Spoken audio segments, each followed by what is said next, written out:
First off, I would like to say that I really do love my job at ForKids, and not everybody can say that they actually love doing what they do for a living. I'm not just saying that because the CEO is here and my coworkers are here. Honestly, seriously, I really, really do love what I do with the kids, and it's the kids that keep me coming back. I mean, they keep me motivated for coming to work every single day. And the kids say some of the most crazy, funny, inspirational things, and that's what really keeps me moving and motivated. And people know how I am about my little pieces of paper. I write everything down. And so when the kids say these inspirational and funny and crazy things, I like to write them down so I can look back and know that I've actually changed their life or inspired them, and they've inspired me somehow.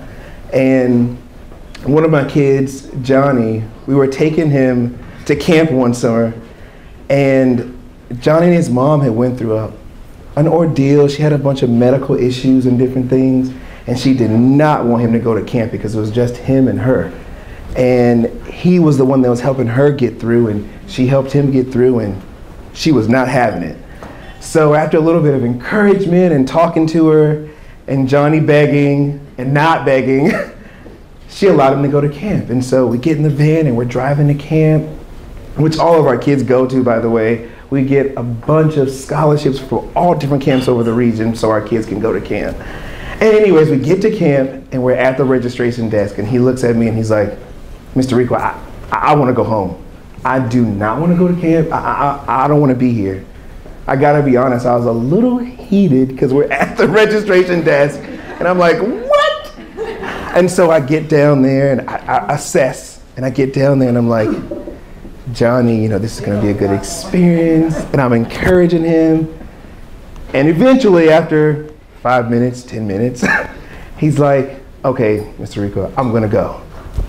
And we get his cabin key, and I walk him to his cabin, and we get there, and he lays his stuff on the bed, and he comes back to me at the door, and he's like, Mr. Rico, thank you so much for pushing me to go to camp.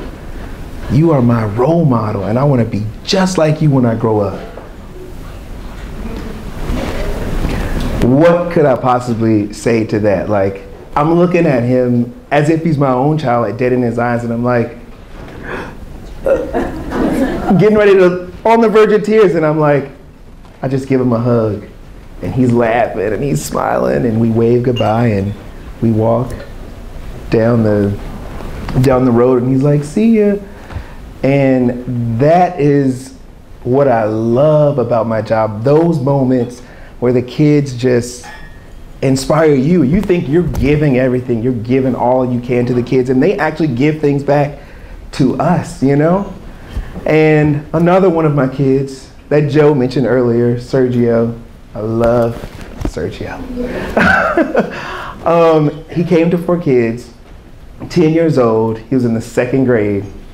Him and his mom were, you know, bouncing from area to area, and they got to this one place where she thought that she would be for a while, and she enrolls him into another school, and they enroll him in 4th grade because he's 10 years old. Mind you, he just was in the 2nd grade last year, so he had no 3rd grade experience coming to ForKids. So I immediately get him enrolled in Ocean View Elementary School, which is our home school, at Haven House, which is the emergency shelter where I work at. And we're on top of it, on top of his education, making sure that he is caught up with those skills that he missed from 3rd grade. And we meet with the vice principal, the psychologist, and everybody to get him an individualized education plan so that he can be caught up and on top of things while he's in the 4th grade. So now he is doing double. He's doing 3rd grade stuff and 4th grade stuff. And I can attest to you that he is actually succeeding and doing well as we speak. And as we leave from that IEP meeting, he leans down to me and he whispers to me, he says, Mr. Rico, you don't even know me that well, and you've done so much for me already. You're super nice. I was speechless. I didn't even know what to say to him. All I could say was, thank you. just thank you. And that's my story.